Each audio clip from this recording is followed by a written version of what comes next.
श्रीहरये नमः। प्रीत्या दैत्यस्तव तनुमहः प्रेक्षणात् सर्वतापि त्वामाराध्यन्न जितरचयन् अञ्जलिं सञ्जगाद। मत्तः किं ते समभिलषितं विप्रसूनो वदत्वं वित्तं भक्तं भवनमवनीं वापि सर्वं प्रदास्ये। तामक्षीणां बलिगिरमुपाकर्ण्य कारुण्यपूर्णोऽपि अस्योत्सेकं शमयितुमना दैत्यवंशं प्रशंसन् भूमिं पादत्रयपरिमितां प्रार्थयामासिथ त्वं सर्वं देहीति तु निगदिते कस्य हास्यं न वा स्यात्। विश्वेशं मां त्रिपदमिह किं याचसे बालिशस्त्वं सर्वां भूमिं वृणु किममुनेत्यालपत्वां सदृप्यन्। यस्माद्दर्पात् त्रिपदपरिपूर्त्यक्षमः क्षेपवादान् बन्धं चासावगमध अददर्होऽपि गाढोपशान्त्यै।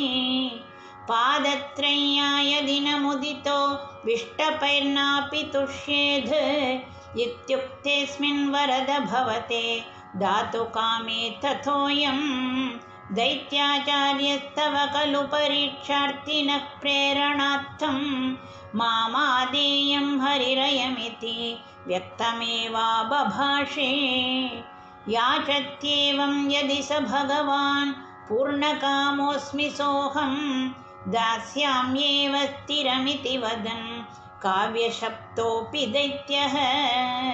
विन्ध्यावल्या निजदयितया दत्तपाद्याय तुभ्यं चित्रं चित्रं सकलमपि स प्रार्पयत्थोयपूर्वं।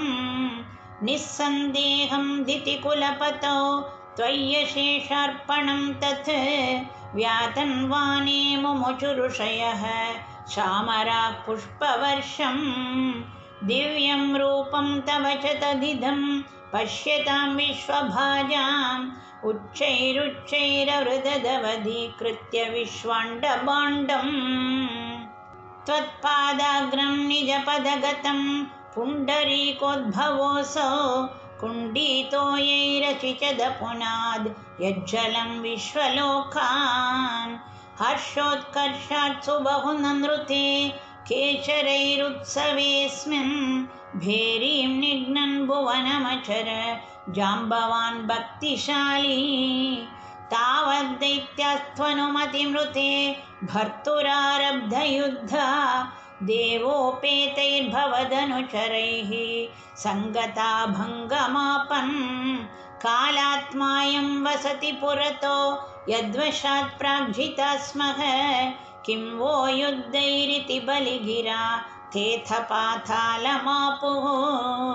पाशैर्बद्धं पतगपतिना दैत्यमुच्चैरवाधीः तार्तीयीकं दिश मम पदं किं न विश्वेश्वरोऽसि। पादं मूर्ध्नि प्रणय भगवन् इत्यकम्पं वदन्तं प्रह्लादस्तं स्वयमुपगतो मानयन्नस्तवित्वां। दर्पोच्छित्यै विहितमखिलं दैत्यसिद्धोऽसि पुण्यैः लोकस्ते स्तुत्रिदिव विजयी वासवत्वं च पश्चात्। मत्सायुज्यं भज च पुनरिति अन्वगृह्णा बलिं तं विप्रैः सन्तानितमखवरः पाहि वातालयेश। श्रीहरये नमः। गुरुवायुरप्पा शरणम्।